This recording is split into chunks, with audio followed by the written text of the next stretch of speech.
United States, about half of the people live in cities and their suburbs.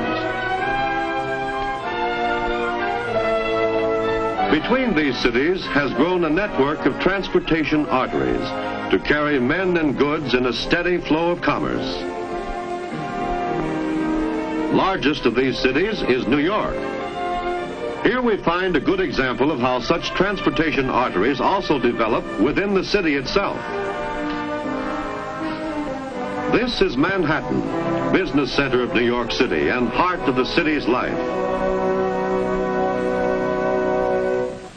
Millions pour into the area every day to work and shop, to buy and sell, to manufacture clothes, to run banks and brokerage firms, to handle imports and wholesale goods, to load and unload ships. But where do all these people come from, and how do they get here? Some of the people who work in Manhattan live in apartment houses and other sections of the city. Others in single-family houses out in the suburbs. In the mornings, Manhattan acts like a heart and draws in the workers from their homes in the surrounding areas. The streets become filled with crowds of workers and shoppers. Then, in the evening, the workers stream home again. And the business section becomes a ghost city. Day after day, year after year, this constant cycle goes on, the rhythm and pulse of the city.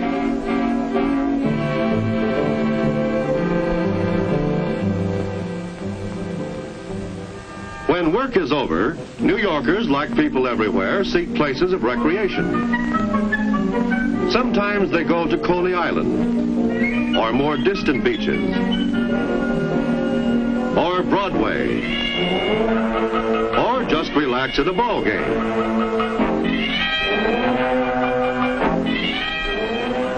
And so we see that the main job of transportation in a city is to carry people between 3 points: where they live, where they work, and where they play. In New York City, people have a choice of several arteries of transportation. Certainly the most important means within the city is the subway. Almost any section of the city is within easy walking distance of a subway station. And by subway, one can travel to most points in the city, quicker and cheaper than by any other way. The subway schedules are arranged to meet the changing flow of traffic. In the early morning, there is heavy subway travel, followed by a slackening. In the late afternoon, there is a second rush, returning workers to their homes. At night, the load grows lighter and lighter.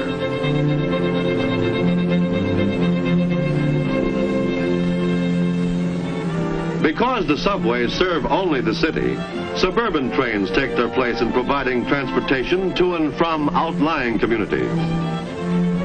Since these trains serve a larger area with less people, the fare costs more and there are fewer trains. But once aboard, the commuter can enjoy a leisurely, comfortable trip. About 2 miles from the station, the train goes underground. From the station, the commuters continue on their way by buses, taxis, or on foot.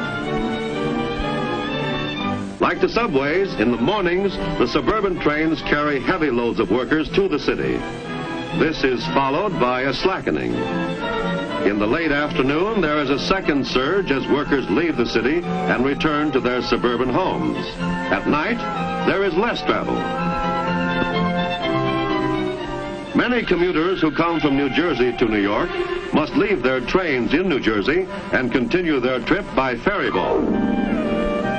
Although the ferry is slow, its passengers can get a breath of sea air before they plunge into the bustling city.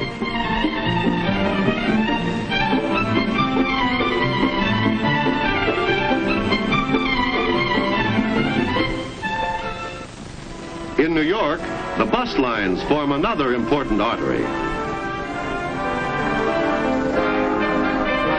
Their routes weave a tightly laced pattern over the face of lower Manhattan, and one can find a convenient bus line almost anywhere in the city.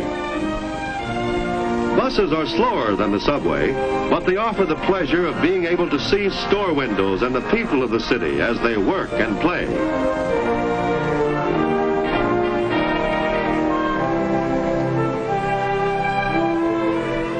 Suburban buses serve the outlying communities. When these reach the city, they usually transfer their passengers to the subway, which is faster. But of all the arteries of New York, perhaps the automobile routes have created the most problems. To provide easy travel in New York, many natural obstacles had to be overcome. For one thing, bridges had to be built to Manhattan, since it is an island surrounded by broad rivers. With the development of steel cables, modern suspension bridges became possible, and during the last century, one bridge after another has been built across the rivers.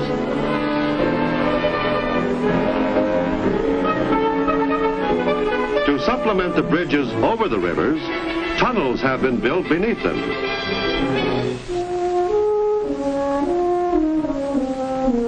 Together, the bridges and the tunnels make possible a steady stream of traffic in and out of Manhattan.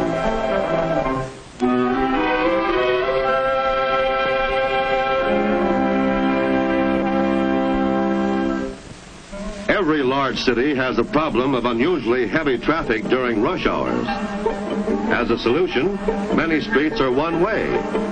Others have restricted parking zones, and parking buildings keep cars off the streets.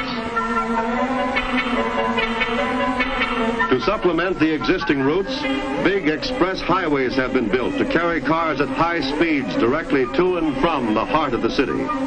The intersections of these express highways are designed so that cars may enter and leave without disturbing the flow of traffic. To serve the people in the suburbs, a network of parkways has been built. These allow cars to go swiftly from the far suburbs to the very heart of the city without interference of cross traffic.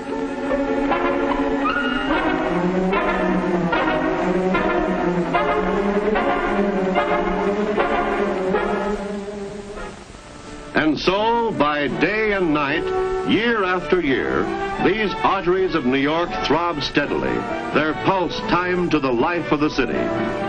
But it is no accident that they operate so smoothly, or that new ones come into being just when and where they are needed. Providing transportation for New York's millions is the job of many kinds of experts. This group of research workers analyzes population trends to determine when and where new arteries are needed. Over a period of time, the people of the city move from old sections to new ones. As the population shifts to other sections, transportation must move with them, and new arteries must be built.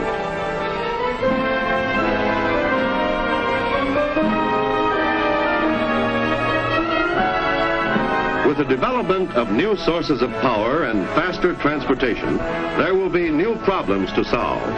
But New York, like all progressive cities, is studying and planning today to provide the arteries for tomorrow, through which flow the lifeblood of the city.